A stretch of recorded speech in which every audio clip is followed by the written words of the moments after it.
Ei, você, tem um minutinho pra falar sobre você? Faz quanto tempo que não pensa no seu próprio futuro? É tanta correria que seus planos acabam ficando em segundo plano. Me diga com sinceridade, você já chegou aonde queria? Já conquistou todos os seus sonhos profissionais? Se a resposta é não, vale levantar a cabeça, sacudir a poeira, tomar uma atitude. Independente de onde você for, a Unicesumar te ajuda a chegar lá. Com a qualidade de quem está há mais de 30 anos no ensino, estamos aqui para transformar seus talentos e aptidões em habilidades práticas valorizadas e procuradas pelo mercado de trabalho. Pode ser o primeiro emprego ou o próximo, pode ser um novo passo na carreira, ou uma nova carreira adaptada ao seu momento de vida, com mais de 150 graduações nos 5 campi e nos mais de 1.000 polos em todo o Brasil. Na modalidade é sua escolha: presencial para quem quer vivenciar a universidade, EAD para quem busca flexibilidade, ou a metodologia híbrida para quem busca a prática da profissão. Na Unicesumar você encontra uma ampla variedade de cursos para escolher o que mais tem a ver com os seus objetivos. E você, aonde quer chegar? Qualquer que seja a sua resposta, vai com a Unicesumar.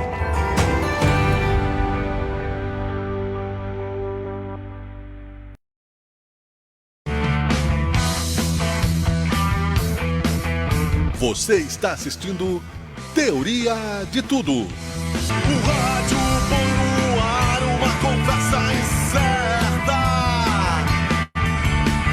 Eu leio pelos muros uma coisa concreta. Do outro lado da rua. Olá, olá, olá! Estamos no ar. Tudo bem com vocês? Estamos novamente aqui para conversarmos mais um pouquinho, como sempre, neste horário e em qualquer horário que você estiver na nossa sintonia, né? Bati aqui no bagulho, eu sou Miguel Brambila, é um prazer estar em sua companhia.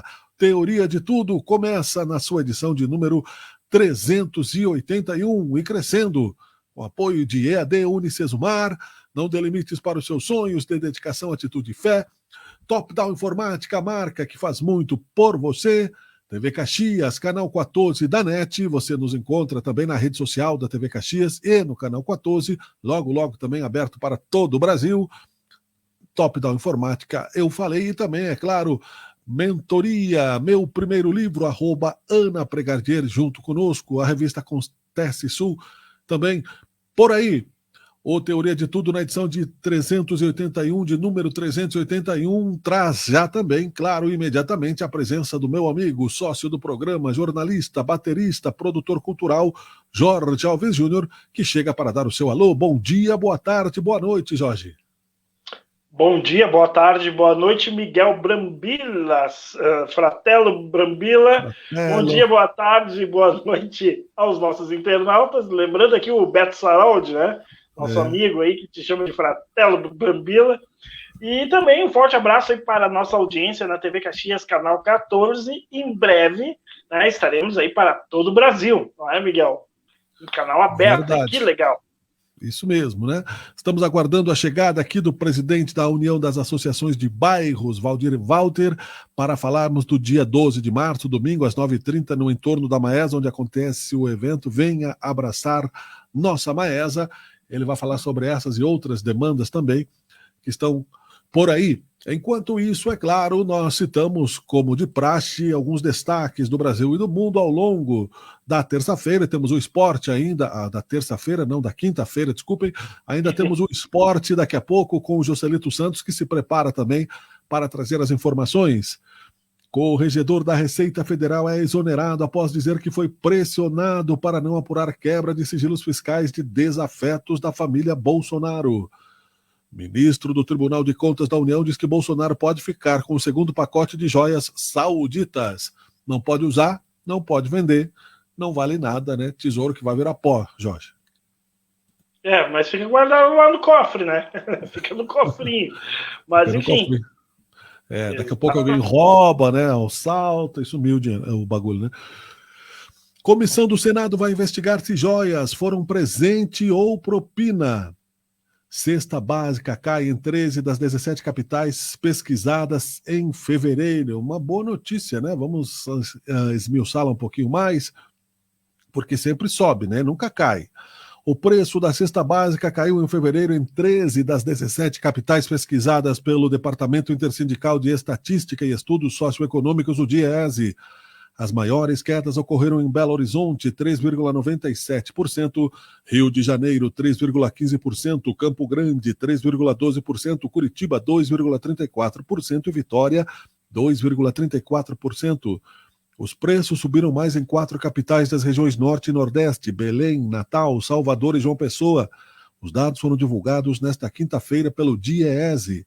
A cesta mais cara em fevereiro foi a de São Paulo, R$ 779,38, seguida pela de Florianópolis, Rio de Janeiro e de Porto Alegre. A mais barata foi encontrada em Aracaju, com Salvador, João Pessoa e Recife, aparecendo em segundo, terceiro e quarto lugares, R$ 606, o que não é pouco, não, né? Para o trabalhador que ganha salário mínimo só para comer. E a cesta básica não é tudo isso, não, Jorge.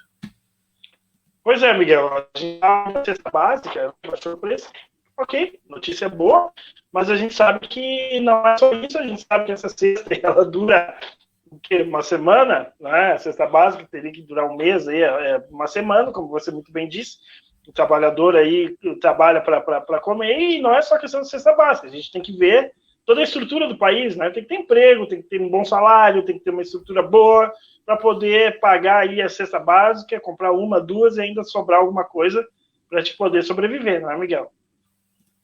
É verdade. E precisa grana para almoçar, precisa dinheiro para transportar a luz, a escola, o aluguel, né? E outras dívidas para o Pinel. O Pinel, aliás, é um hospício em Porto Alegre, né? Não se diz mais hospício, é um hospital para tratamento psiquiátrico. No meu tempo era hospício, né? Era hospital para o pessoal que era considerado realmente loucos, não apenas hoje no politicamente correto, não acho que esteja errado, não é, Jorge? Mas é o bom e velho Pinel. Seguimos aguardando aqui o presidente da UAB, que ainda não conseguiu fazer o seu check-out com o seu celular. Daqui a pouquinho ele entra para conversar conosco, né? Esperemos que dê tudo certo para que a gente ainda possa conversar com ele em tempo no programa. São 22 horas e 10 minutos, 21 graus a temperatura, ameaçou chover à tarde, não choveu, o tempo é parcialmente nublado aqui em Caxias do Sul. Rússia lança maior ataque contra a Ucrânia desde janeiro e usa míssil hipersônico para bombardear Kiev. Triste notícia da guerra. A usina nuclear de Zaporizhzhia foi atingida e ficou sem fornecimento de energia. Funcionamento ocorre no momento por meio de geradores a diesel, disse National Nuclear Power Company State Enterprise, a Energoatom, operadora de energia nuclear do país.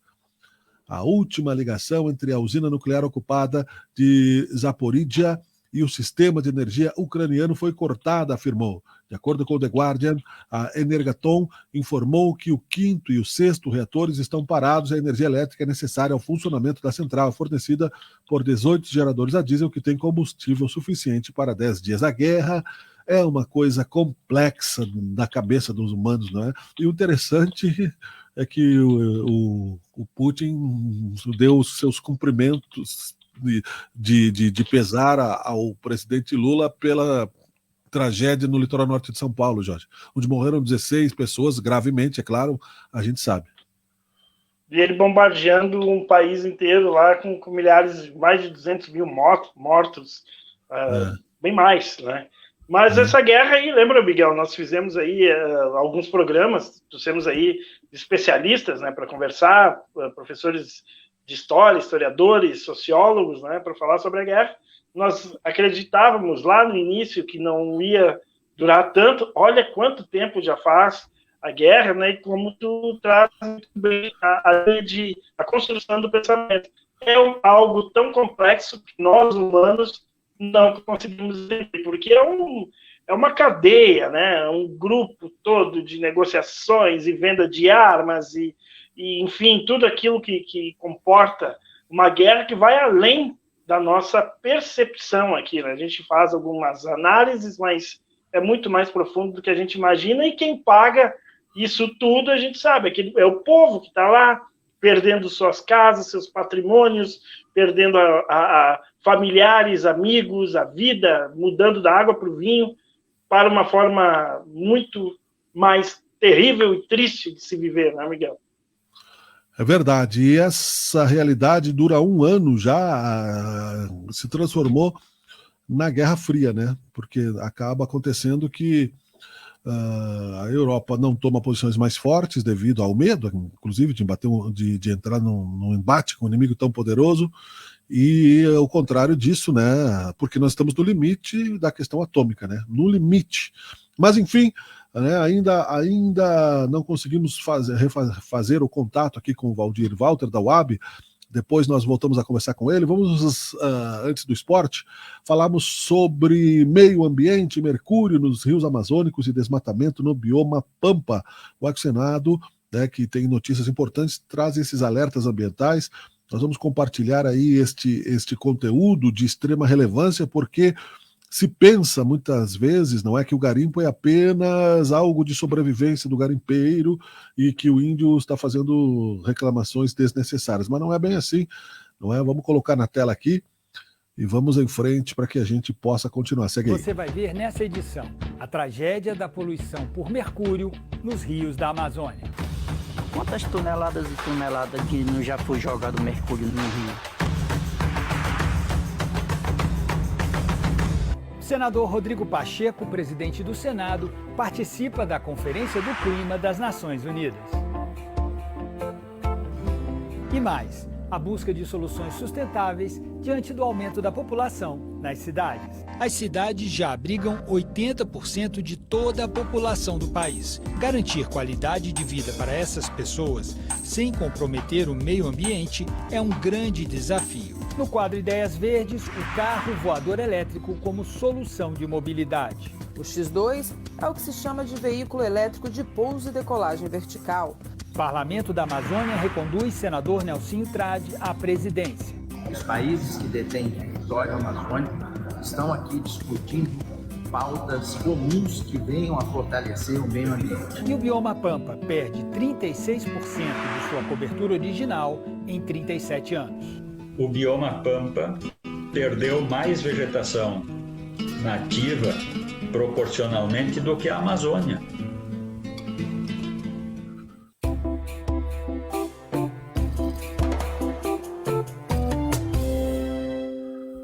A poluição dos rios da Amazônia pelo mercúrio dos garimpos ilegais é o tema do novo documentário do cineasta Jorge Bodansky.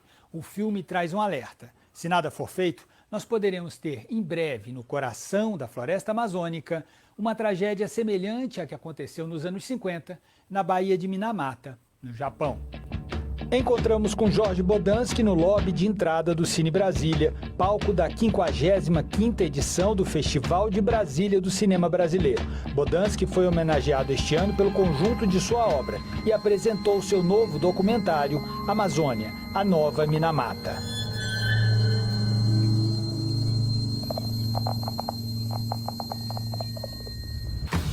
Quantas toneladas e toneladas que não já foi jogado mercúrio no rio? Jorge, para o nosso telespectador, explica um pouco o que é a história do filme. O filme conta o que está acontecendo com o envenenamento das águas dos rios da Amazônia em função do derramamento do mercúrio, que é usado pelos garimpeiros. Esse mercúrio se deposita no fundo do rio e as bactérias transformam ele em metilmercúrio. Esse metilmercúrio é orgânico, os peixes comem esse mercúrio, isso entra na cadeia alimentar, o homem come o peixe, e o mercúrio ele não tem cor, ele não tem cheiro e ele não muda a aparência dos peixes. E os efeitos do mercúrio, às vezes, podem levar 20, 30 anos, mas são irreversíveis. O pior é o seguinte, que as mulheres grávidas, quando absorvem peixe com mercúrio, passam esse envenenamento do sangue para o feto. Então, a criança já nasce com mercúrio no sangue, né? Então, as crianças sofrem mais, os efeitos aparecem mais rápido nas crianças. E como uma coisa que não se vê, o Dr. Eric, que é o nosso personagem principal, que a gente acompanha o trabalho dele, ele que me chamou a atenção para o que tinha acontecido na cidade de Minamata, no Japão. O território Munduruku está em cima de uma grande mina de ouro, mas também em cima de uma grande mina de mercúrio. Mercúrio, ele faz mal à saúde, ele dá intoxicação, ele faz as pessoas nascerem com problemas, ele dá problema no cérebro.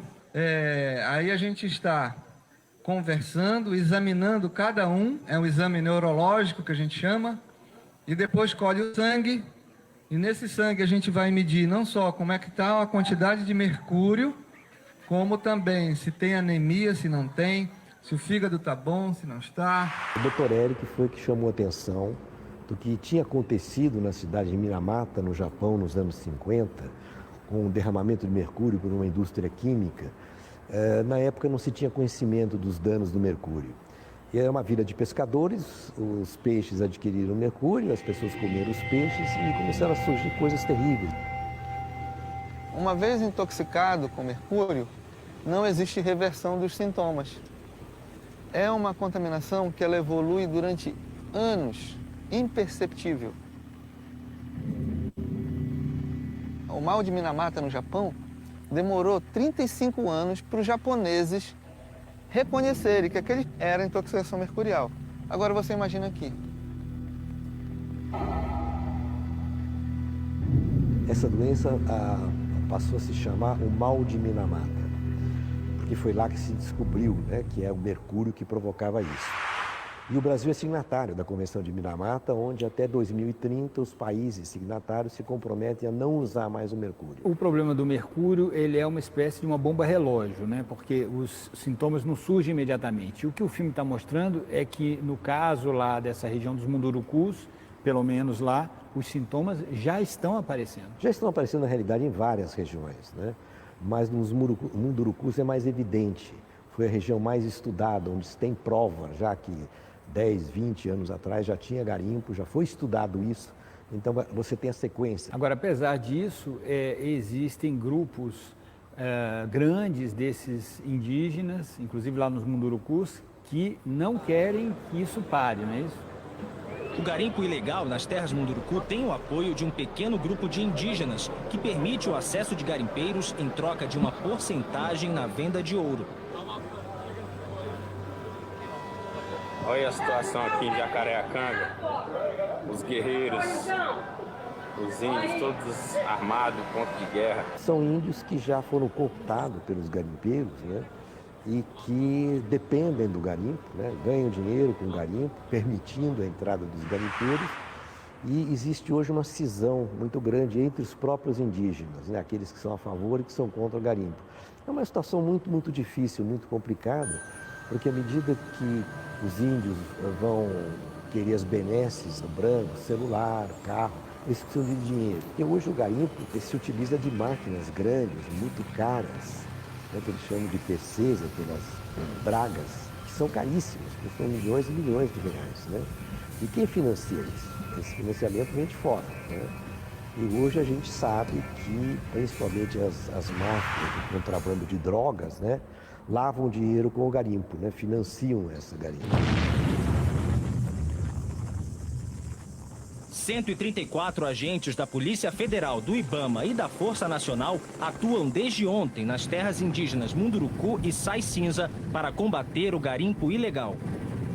Nesse momento não tem diferença alguma, nesse momento todos nós somos garimpeiros, porque Jacareacanga, a economia do município gira em torno do garimpo, e se o garimpo parar, quem para? Cidade de Jacareacanga, os munícipes vão sentir na pele. São máfias e milicianos que controlam isso. A cidade de Jacareacanga hoje é completamente dominada pelo tráfico, pelos garimpeiros, entende? E que tentam evitar que qualquer coisa, qualquer filmagem que possa trazer uma denúncia, né, saia. Né? São muito, muito perigosos, agressivos. Atacaram o avião a pedradas, quase que derrubam o avião do Dr. Eric, né? E isso assustou muito. Eu estou aqui para entregar os resultados que foram me solicitados. Nós vamos saber agora. Qual equipe, qual trabalho que você está fazendo de saúde? O senhor pode checar agora? Talvez você está mentindo. Não, mentindo não. Se você está mentindo, não vão te catar a cabeça e tocar fogo no teu avião. O truco não brinca, não. Voltamos sob pressão, porque o pessoal invadiu a pista e apedrejaram o meu avião, entendeu? Queriam queimar o avião antes disso, sabe? Foi muito tenso, entendeu?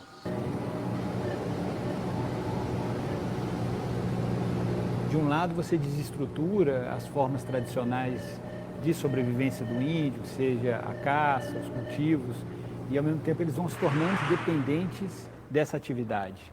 O garimpo não traz só o mercúrio, né? Ele traz tudo quanto é tipo de doença, prostitui as meninas. O que tem de pior da nossa civilização é que entra nas áreas indígenas através dos garimpeiros, né? E aqueles que querem preservar o seu modo de vida, né, eles têm uma dificuldade muito grande de enfrentar os seus próprios companheiros que aderem ao garimpo.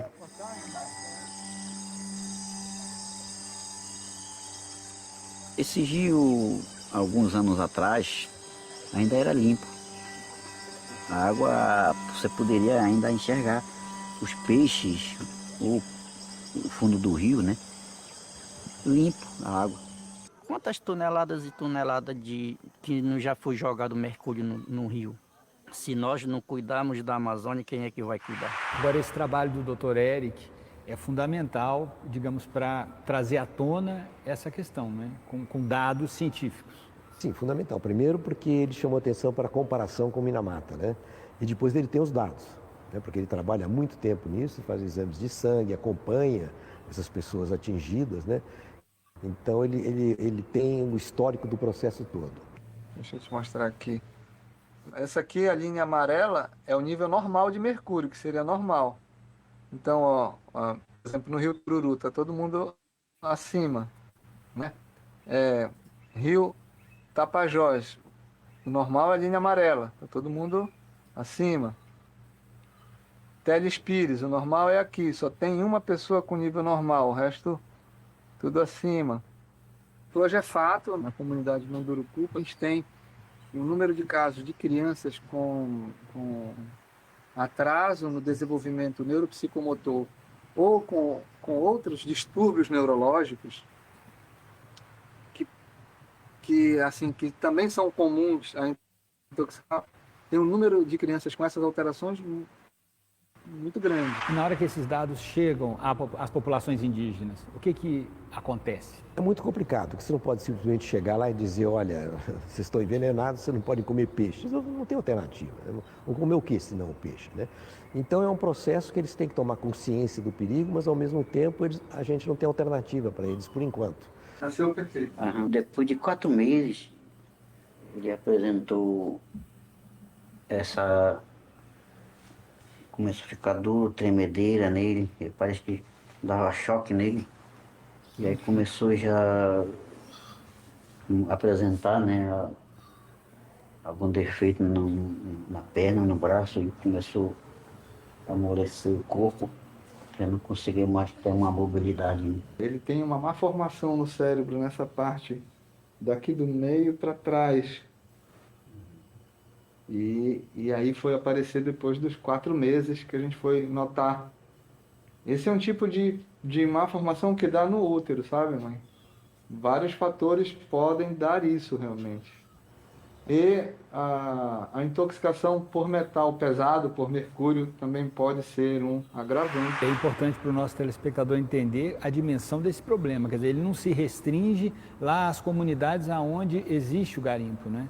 Em função do consumo do peixe. Uma vez que a água carrega o mercúrio, todo o rio está contaminado. A partir dessa realidade que o filme levanta, que você mostra, quer dizer, se você fosse dizer o que precisa ser feito para reverter essa situação? O meu entender é uma questão primeiramente política, porque o mercúrio não vem só nos rios do Brasil, ele está na bacia amazônica como um todo. Então não adianta só trabalhar a questão dentro do Brasil, ela tem que ser trabalhada de uma forma pan-amazônica. São medidas sociais, medidas ambientais, medidas econômicas e principalmente políticas.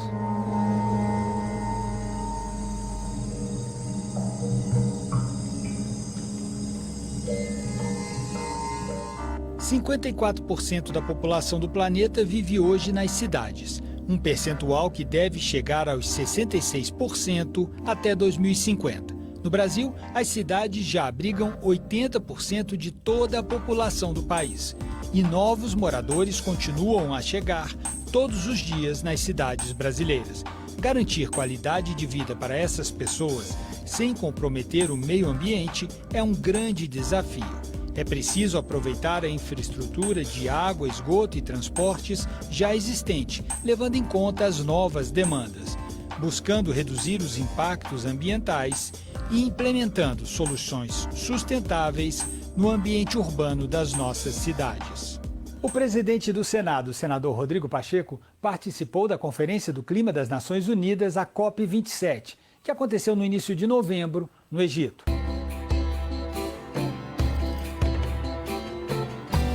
Em entrevista a um podcast, o presidente do Senado expressou expectativa de que o novo governo enfrente temas sensíveis para uma boa gestão do meio ambiente e que, nesse sentido, poderá contar com o apoio do Legislativo. A partir do momento que nós combatermos de forma eficiente o desmatamento ilegal na Amazônia, nós vamos ter ratificado o acordo União Europeia e Mercosul, nós vamos ter as compensações financeiras devidas, que já foram acordadas na ordem de 100 bilhões de dólares por ano para os países em desenvolvimento, nós teremos investimento no Fundo Amazônia, pela Noruega e pela Alemanha, que faziam no passado e deixaram de fazer, e, evidentemente, organizações, empresas, corporações internacionais que vão querer investir no Brasil a partir do momento que o país consiga conciliar equilíbrio fiscal com consciência ambiental.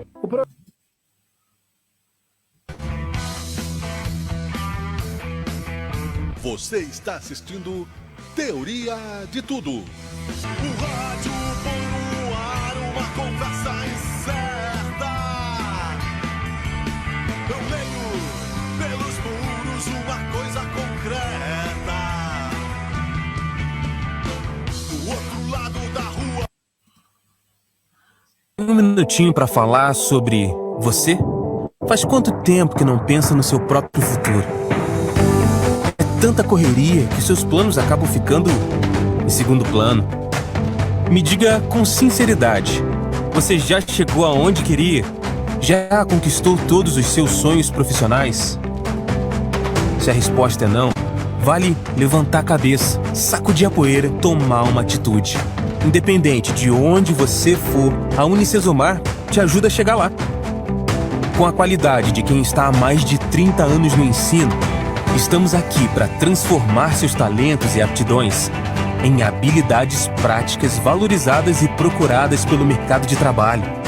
Pode ser o primeiro emprego ou o próximo, pode ser um novo passo na carreira, ou uma nova carreira adaptada ao seu momento de vida, com mais de 150 graduações nos 5 campi e nos mais de 1.000 polos em todo o Brasil.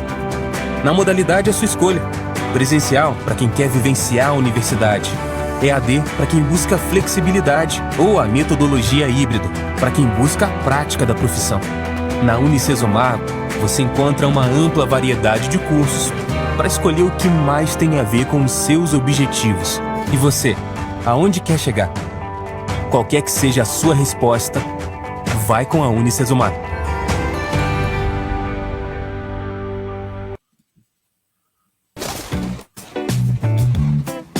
Por dentro da bola.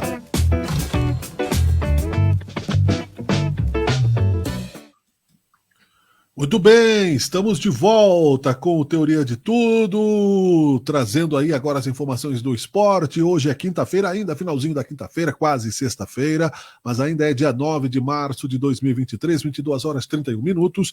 Antes de seguirmos com o esporte, um recadinho aí do presidente da União das Associações de Bairros, o Valdir Walter, que está em Porto Alegre com algumas dificuldades técnicas de comunicação conosco, a internet, mas prometeu a sua participação amanhã, nesta sexta-feira, porém, então, dia 10 de março, para falar de um evento bem legal que nós estamos apoiando, inclusive aqui também, em transformar a Maesa num complexo de cultura. Há uma preocupação que se transforme aquele lugar num shopping. Vem abraçar nossa Maesa, dia 12 de março, domingo, às 9h30, no entorno da Maesa, uma iniciativa da AMAESA, UAB e a Frente Parlamentar A Maesa é Nossa. Então, Walter amanhã, presidente da UAB, fala conosco. Enquanto isso, na Sala de Justiça está Jorge Alves Júnior de volta e ele, Joselito Santos. Alô, alô, tudo bem, Josi? Bom dia, boa tarde, boa noite, Miguel e Jorge. Bom dia, boa tarde, boa noite aos internautas e também aos telespectadores do Canal 14. Legal, bem-vindo sempre, não é isso, Jorge? Claro, sempre muito bem-vindo, Joselito. Um forte abraço para você também, além dos nossos internautas, da nossa audiência, aqui no programa Teoria de Tudo. E vamos lá, né? Tudo contigo, Joselito, porque tu, Joselito, é o cara que conhece. A gente está aqui no nosso espetáculo, né? Vamos ver se a gente consegue não te interromper muito. Vamos lá. Né? Eu não aguento. Pois é, eu vou passar, se vocês me permitem, eu vou passar as informações da dupla Caju, da dupla Grenal, mas eu vou me deter, como eu falei para vocês na segunda-feira. Hoje eu vou me deter muito na rodada do Gauchão. Como é a última rodada, então eu vou falar cada jogo e a importância de cada jogo. Por exemplo, o jogo do Juventude com o Brasil de Pelotas, qual a importância do Juventude para esse jogo, qual a importância do Brasil de Pelotas. Nós vamos iniciar, então, é claro, pelas informações da dupla Caju, iniciando pelo Juventude. O Juventude que ainda sonha com as semifinais do Campeonato Gaúcho, né? Então, as primeiras informações que a gente tem da equipe do Juventude é que o técnico Adailton Bolzan pode mudar a questão tática, né? A equipe do Juventude pode vir num 4-3-3, vamos dizer assim, ou ele vai manter os 3 volantes, porque o Mandaca, que é o principal, um dos principais jogadores da equipe do Juventude nesse Campeonato Gaúcho, ele acabou se machucando e está fora da partida diante do Brasil de Pelotas. Então, por conta disso, o técnico Adailton Bolzan pode colocar Daniel Cruz como uma das opções, ou colocar Emerson Santos. Então não se tem ainda essa certeza, Miguel e Jorge, se o Adailton Bolzan vai manter os 3 volantes, com o Fernando Boldrin ali no meio, e na frente seria o David da Hora e o Rodrigo Rodrigues, ou ele tira simplesmente o Mandaca, não o tira, né, porque ele já infelizmente está fora por conta da lesão, e coloca o Daniel Cruz ao lado de David da Hora e Rodrigo Rodrigues, e a gente sabe, né, falando agora especificamente do Juventude, que o Juventude necessita, e a briga desse final de semana é briga de dupla Caju mesmo, tá? Porque o Caxias está na 4ª colocação e o Juventude está na 5ª colocação. Então, o Juventude tem que vencer, e vencer por depois eu vou me deter, como eu falei, por uma boa diferença de gols, e o Caxias tem que perder para a equipe do Avenida. Então, é uma rodada daquelas realmente interessantíssimas, que depois eu vou me deter um pouco mais. Mas, para falar especificamente do Juventude, Miguel e Jorge, é mais ou menos isso, tá? A equipe do Juventude, ela tá ainda se definindo se vai ser em 3 atacantes ou 3 volantes. A leitura que eu faço, Jorge, internautas, é o looping, né, que o Juventude está vivendo. Porque esse tipo de análise precisa que tu fazes, Jorge, sempre com cuidado técnico e observando aí a realidade do clube, se repetiu muitas vezes, né? Esse capítulo da história do Juventude ano passado era sempre essa história. Juventude faz uma mudança tática, tentando se encontrar, dificilmente, né? Para quem não é realmente envolvido com o clube, se sabia quem era o treinador do Juventude, sempre, né? A corda no pescoço. É o looping que o Juventude não está conseguindo sair, não conseguiu sair no Campeonato Gaúcho e, infelizmente, eu prevejo más notícias para a Série B se continuar assim. Para a Série B já vão ter muitas mudanças, tá? Uma delas, inclusive, o executivo de futebol, o Júnior Chávar, ele está de saída do Juventude, ele não vai continuar, vai terminar só o seu contrato no Campeonato Gaúcho, e ele está se transferindo para a Ferroviária de São Paulo. A Ferroviária que pode ser uma das equipes que pode enfrentar a equipe do Caxias, porque o Caxias está no grupo A8 da Série D e a Ferroviária está no grupo A7. Então, na segunda fase, ali na primeira fase depois da fase de classificação, é o grupo A8 contra o grupo A7. É que então, a série D parece batalha naval, né? B2 contra A7. Mais ou menos isso. Mais ou menos isso mesmo. Tu fez uma boa leitura, mais ou menos isso aí mesmo. E o Júnior Chávar, então, ele está se transferindo para a equipe de São Paulo. A Ferroviária, ela está no mesmo sistema do Botafogo, do Vasco, do Cruzeiro. Ela virou uma SAF, que é a Associação Anônima de Futebol. Então a Ferroviária também está nesse sistema de SAF, e a proposta, ao que tudo indica, foi muito boa para o Júnior Chávere, mas o que se falava nos bastidores é que se o Júnior Chávere não conseguisse algo melhor, o próprio Juventude iria dispensar o profissional, e com isso as duas partes estão tranquilas não, né? Porque agora o Juventude vai ter que buscar outro profissional para o seu lugar, né, Miguel Jorge? Verdade. Pois Fala, né, Jorge. agora, obrigado, Miguel, mas essa busca de profissionais, essas trocas, né, José, isso também afeta, de certa forma, a todos, e a gente lembra também como é que foi o campeonato do Juventude o ano passado, não é? Então, eu não sei se, com as informações que tu trazes, com esse momento do Juventude, se ele está conseguindo se recuperar, né, os jogadores e toda a equipe, né, José, do trabalho que foi realizado no ano passado, e mais essas mudanças que tu trazes aí para a gente a informação. Eu acho que isso afeta também, né, o desempenho, né, José? Sim, sem dúvida, né? Afeta diretamente o clima dos jogadores ali dentro do vestiário, até mesmo a motivação em si de se atuar, né? Então, realmente o Juventude ele vem tendo muitas dificuldades nos últimos tempos. Eu falo 2022, porque 2021 foi um ano interessante que o Juventude fez na Série A, mas 2022 foi um ano realmente catastrófico. Só não foi mais catastrófico porque ele não acabou caindo do gauchão. Mas foi um ano muito ruim, mas muito ruim para a equipe do Juventude em 2022, e como o próprio Miguel falou muito bem, existe um looping aí, a gente chega em 2023, existia uma expectativa, eu falei desde o início que não tinha expectativa no treinador do Juventude, eu não estou aqui, como se diz, colocando bruxas em pessoa nenhuma, em profissional nenhum, mas a gente analisa o histórico desse profissional e, infelizmente, ele não evoluiu em nada na sua didática de jogo. Então, para mim, infelizmente, não foi uma surpresa que o Celso Roth não durou no Juventude. Isso, para mim, não foi surpresa. E, infelizmente, eu gostaria de estar errado. Eu gostaria que o Celso Roth tivesse feito um bom trabalho, que seria bom para ele, inclusive, voltar para o mercado mais uma vez, como o Mano Menezes fez com o Internacional, e eu falei lá atrás para vocês que era bom para o Inter e bom para ele. E acabou sendo bom para os dois, realmente, porque o Internacional quase foi campeão brasileiro, e o Mano Menezes voltou ao cenário do futebol brasileiro.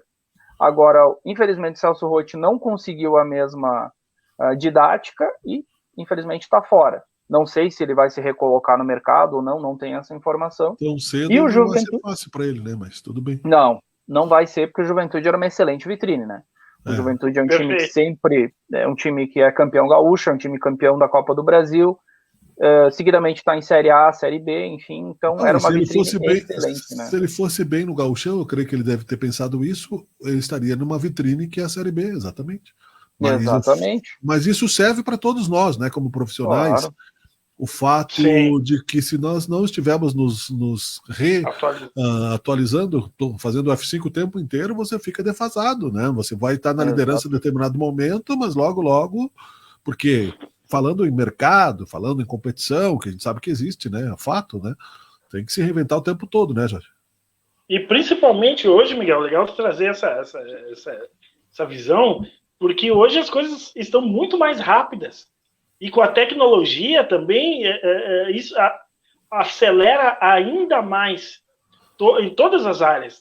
Tu disseste muito bem, Miguel. Então, se tu não se atualiza, e o José, eu me lembro assim, José, tu cantando a pedra lá atrás, e claro, não torcendo contra, mas fazendo essa análise, e eu até fiquei, José, eu até confesso, eu fiquei até aguardando, esperando um pouco, porque eu disse assim, vai que o José tá um pouco equivocado, o cara acabou se preparando, se atualizando, né? E ele tem uma história com o Juventude também, que ia agregar para ele uma vitrine positiva, mas realmente infelizmente, né, José, que não é o que a gente quer, mas tu tinha razão, né? Ele não...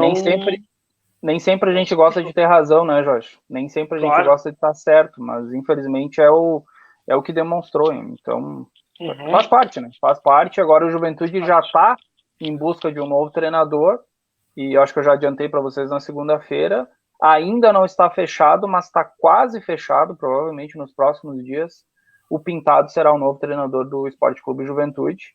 Ele já admitiu, inclusive, que conversou com a direção do Juventude, mas o Juventude não tem só o Pintado, tem outros treinadores também que estão em pauta, porque o Juventude não quer a comissão inteira do Pintado. O Pintado viria só ele, e no máximo seu auxiliar técnico, e ele quer trazer mais o preparador físico. O auxiliar técnico é o Bagre e o preparador físico e o Liso.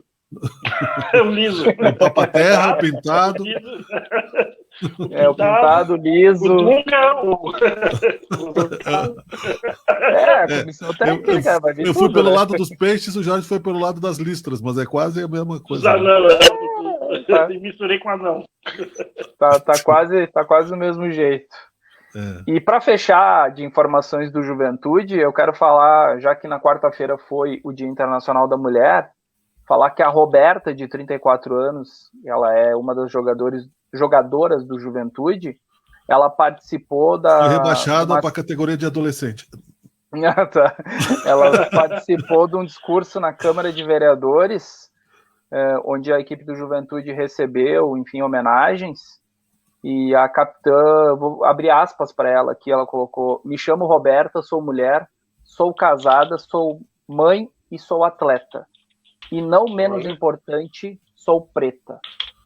Tenho 34 anos e minha trajetória no esporte começou aos 11 anos, dentro da escola pública, através de professores de educação física que me influenciaram a seguir e acreditar no esporte e na modalidade.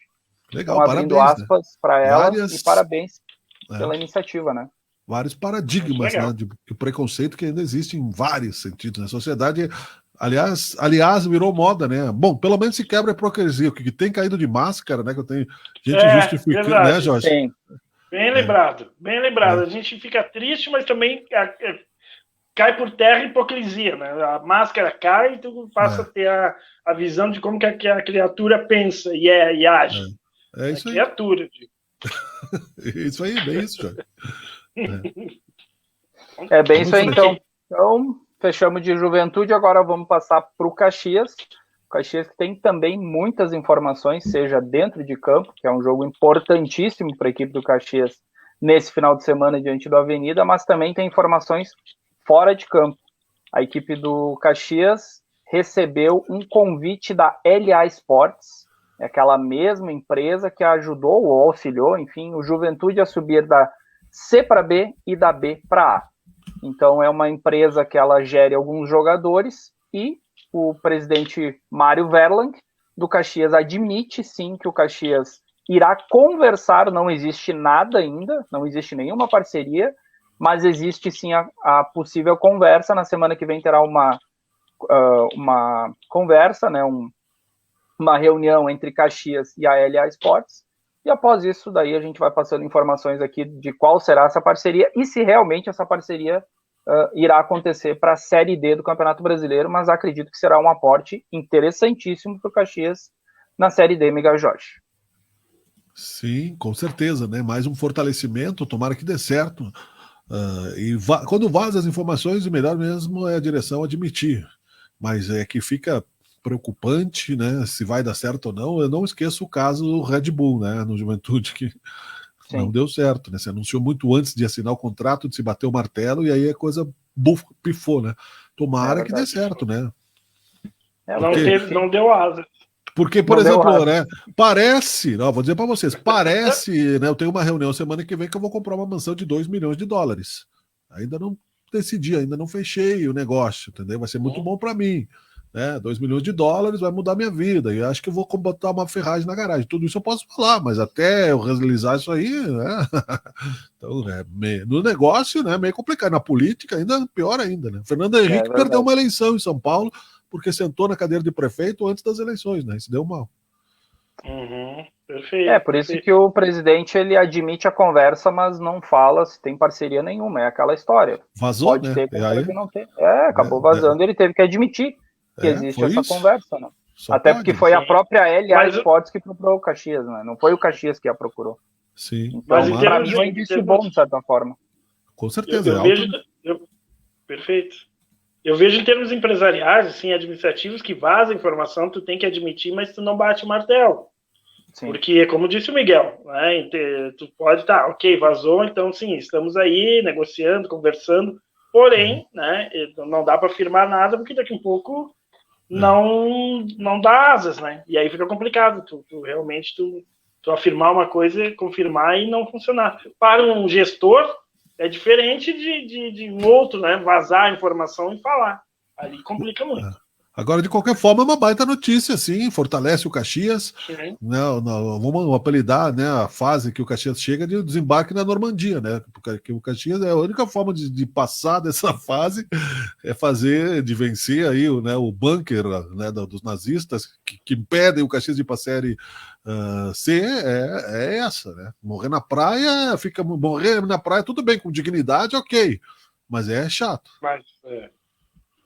Pois é, então essa é uma das informações fora de campo. A outra informação fora de campo é que aconteceu agora no finalzinho do dia, né? O técnico Joel Cornelli, ele retorna ao Caxias depois de muitos anos na categoria sub-20. Ele vai ser o novo treinador do Caxias na categoria sub-20.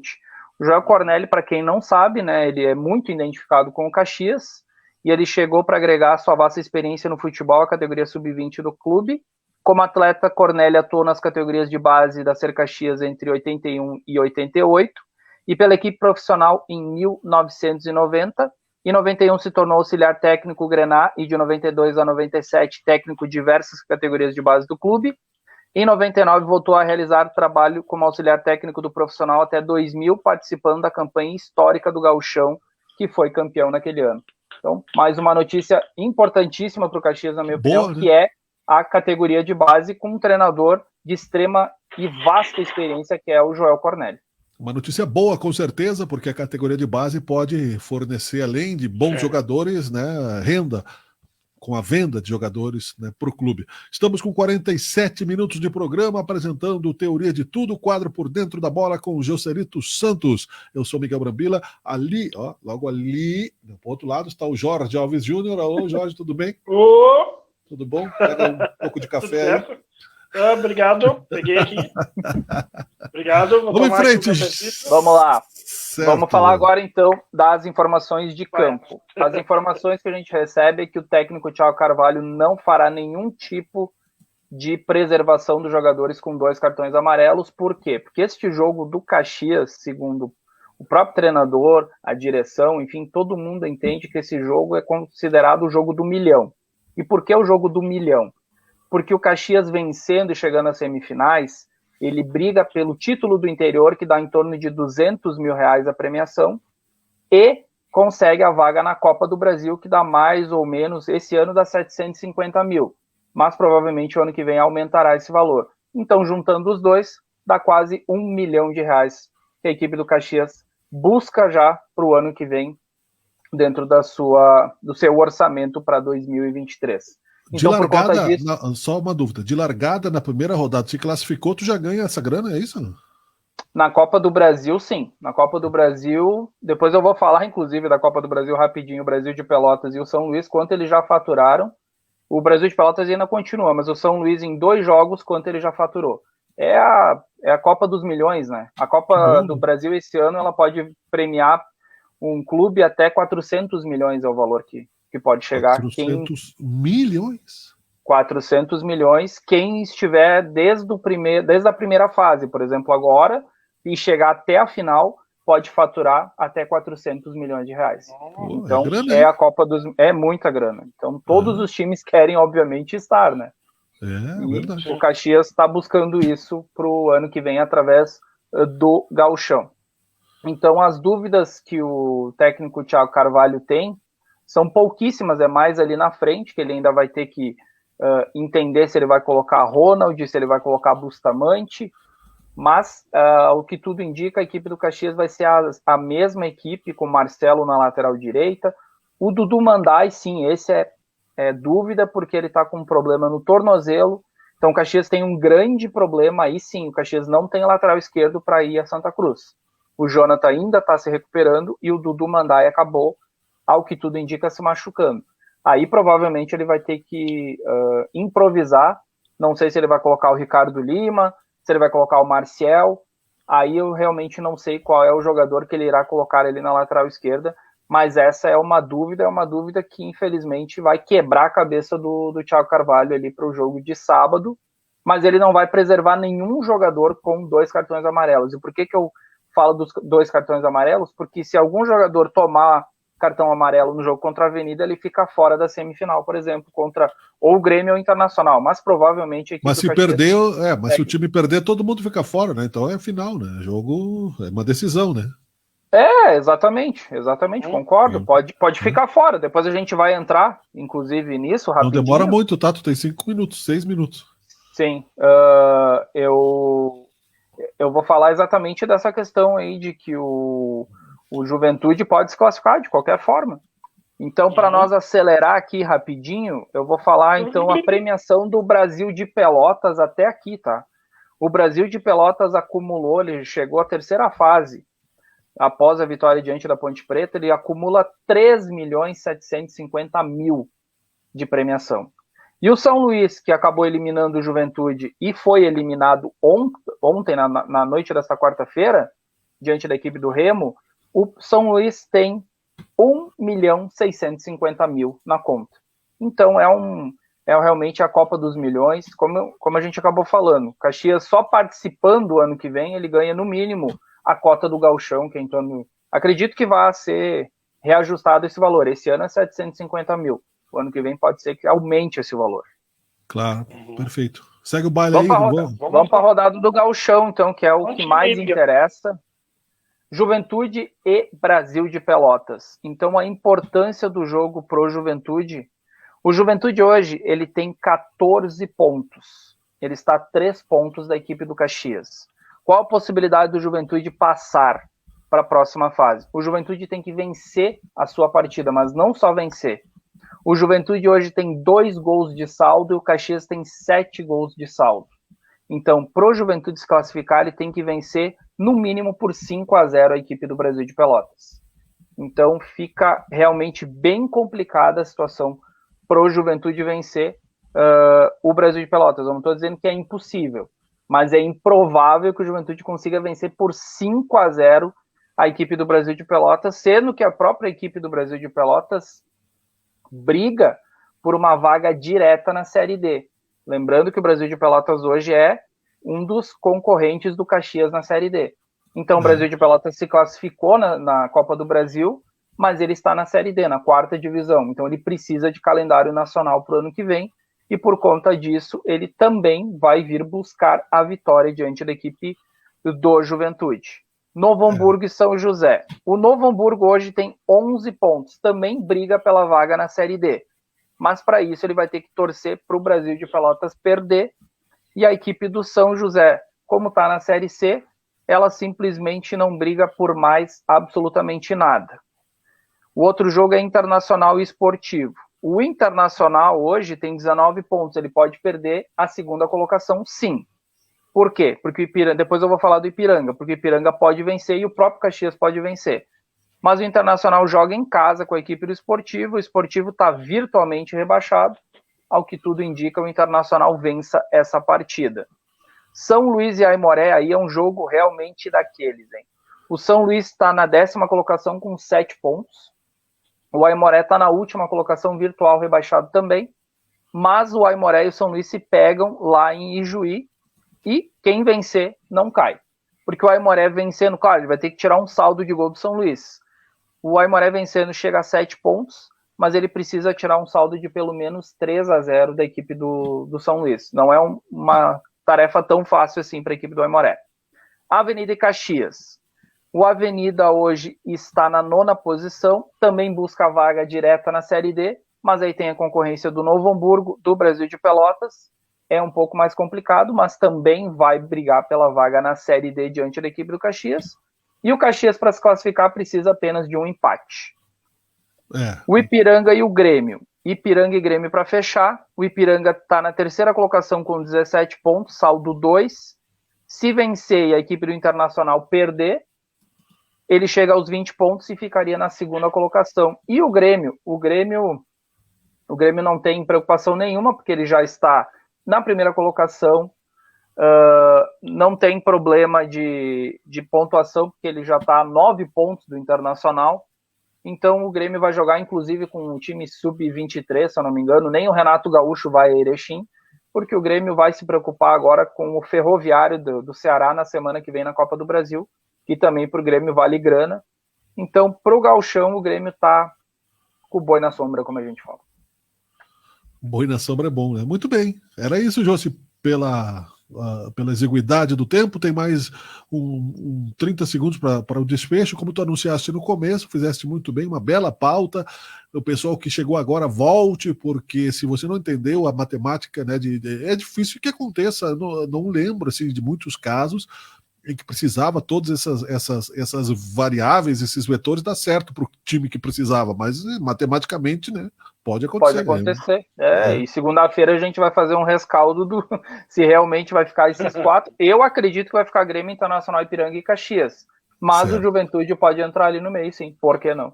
Perfeito. E o Marrone, só para dizer aqui, que deixou o seu boa noite, vai cair Esportivo e Aimoré aqui já. Boa noite, nosso amigo querido aí, fica com a gente aí também sempre. Jorge, para concluir. Para concluir, um forte abraço aí para o Joselito, muito obrigado pelas informações, né, Josi, sempre muito precisas, faz um trabalho excelente aqui no programa Teoria de Tudo, trazendo o esporte, nos informando também, né. Muito obrigado, Josi, valeu, né, e te aguardamos aí na segunda-feira para ver qual o desfecho disso tudo, né. Porque sábado eu vou ver tudo que é jogo, porque é todos os jogos ao mesmo tempo, né, então haja olho. É sempre assim. Muito bem, Joselito Santos por dentro da bola, já encerramos o Teoria de Tudo por aqui mesmo. Nós voltamos nesta sexta-feira, a programação que mais cresce em audiência em amigos. Eu quero ter 1 milhão de amigos. Tchau, tchau, Teoria de Tudo. Forte abraço, até amanhã. Valeu. Você está Agora assistindo meu pique, Teoria de Tudo. O rádio põe no ar uma conversa incerta. Eu leio pelos muros uma coisa concreta.